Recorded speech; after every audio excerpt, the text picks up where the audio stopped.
Hassan The Beggar, Konya, October 17, year 1244. Bristling with irritation, I sat under the maple tree. I continued to be angry at Rumi for his flamboyant speech on suffering, a subject he clearly knew little about. The shadow of the minaret inched its way across the street, half dozing, half eyeing the passerby. I was about to fall asleep when I caught sight of a dervish I had never seen before, dressed in black rags, holding a large staff in his hand, with no facial hair and a tiny silver earring in one ear. He looked so different that I could not help fixing my gaze upon him. As his eyes scanned left and right, it didn't take the dervish long to notice me.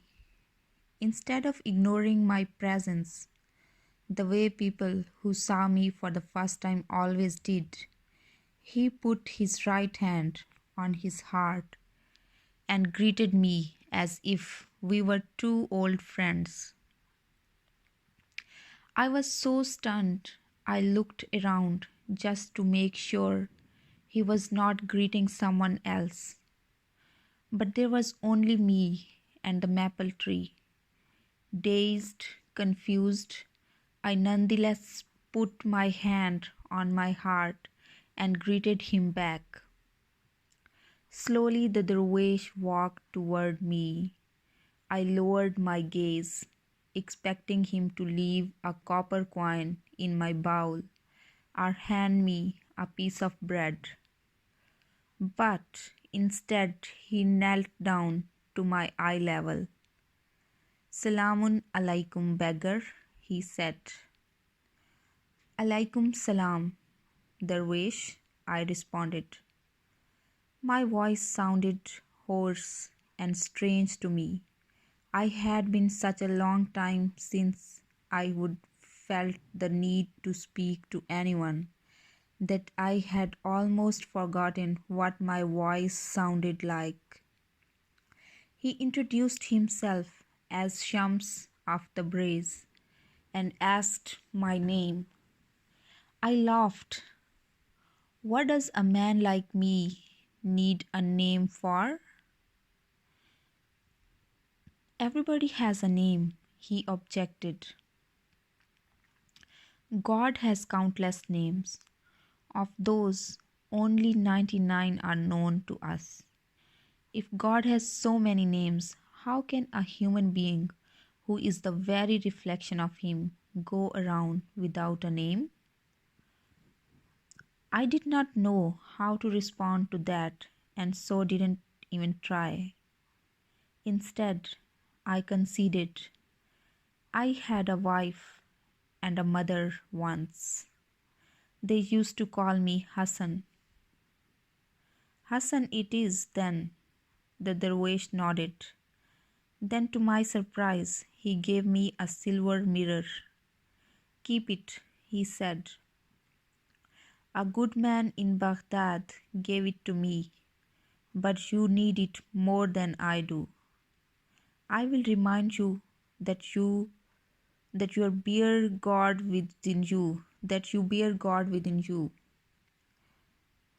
Before I found the chance to say anything in return, a commotion broke out in the background. The first thing that came to my mind was that a pickpocket had been caught in the mosque. But when the shouts grew louder and fiercer, I knew that it had to be something bigger. No pickpocket would create such an uproar. We found out soon enough.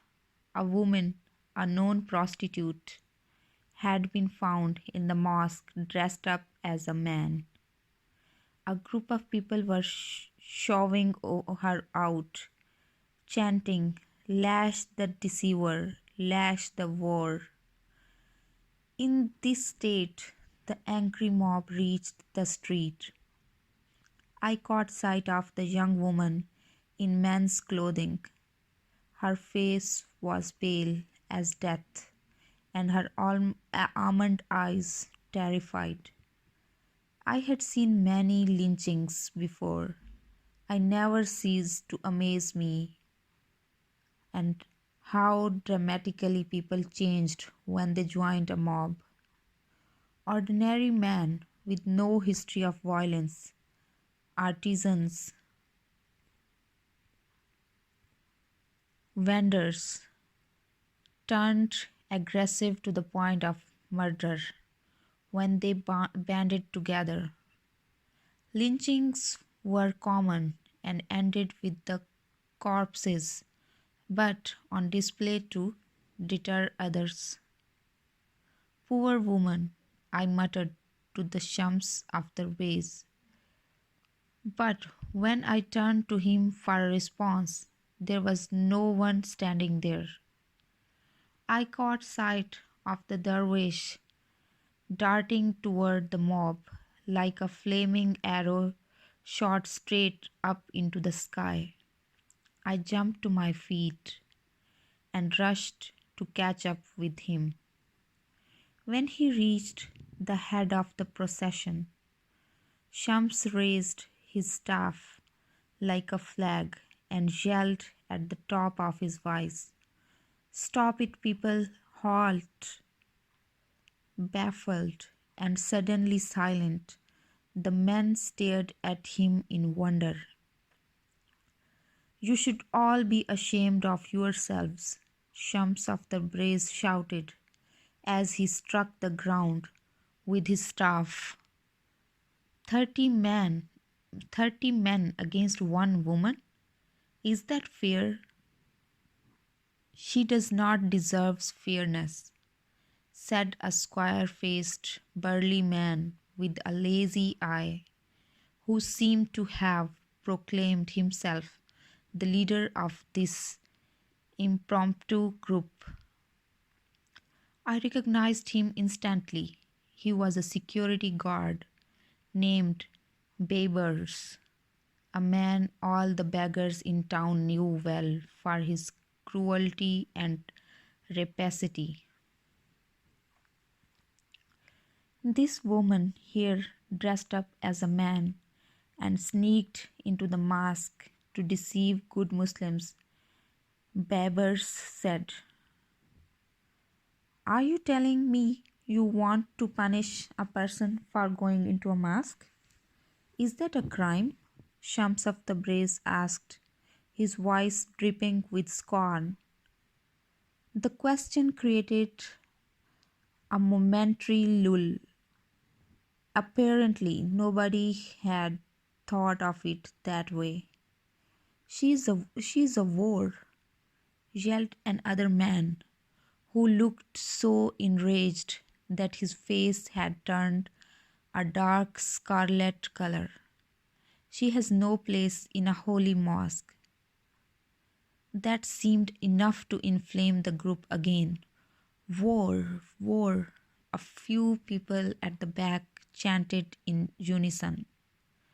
"Let us get the war." As if that were an order, a young lad leaped forward and grabbed the woman's turban, yanking it forcefully. The turban came loose, and the woman's long blonde hair, bright as sunflowers, fell down in graceful waves. We all held our breath, astonished by her youth and beauty. Shams must have recognized the mixed feelings in the air, for he reproached them without skipping a beat. "You have to make up your minds, brothers.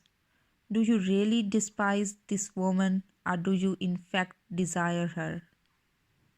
With that, the dervish caught the harlot's hands and pulled her toward him, away from the young lad and the mob. She hid behind him, like a little girl hiding behind her mother's skirts. You are making a big mistake, the leader of the group said, raising his voice above the murmur of the crowd. You are a stranger in the town and do not know our ways. Stay out of this matter. Someone else chimed in. What kind of a dervish are you anyway? Don't you have anything better to do than to defend the interest of a war? Shams of the base was quiet for a moment, as if considering the questions. He displayed no temper, remaining invariably tranquil. Then he said, "But how did you notice her in the first place? You go to a mosque, but pay more attention to the people around you than to God? If you were the good believers you claim to be, you would not have noticed this woman even if she were naked. Now go back to the sermon and do a better job this time." An awkward silence descended on the entire streets. Leaves skittered along the sidewalk, and for a moment they were the only things that moved. "Come on, you lot. Off you go back to the sermon." Shams of the Brace waved his staff, shooting the men away like flies. They did not all turn and walk away, but they did take a few steps back, swaying unsteadily, puzzled as to what to do next. A few of them were looking in the direction of the mosque, as if considering returning. It was exactly then that the harlot mustered the courage to get out from behind the dervish. Fast as a rabbit, she took to her heels, her long hair flying every which way while she scurried into the closest side street. Only two men attempted to chase her, but Shams of the Brace blocked their path, swinging his staff under their feet with such suddenness and force that they tumbled over and fell down. A few passersby laughed at the sight, and so did I. Embarrassed and stupefied, the two men managed to get to their feet again, but by that time the harlot had long vanished, and the dervish was walking away, his work here done.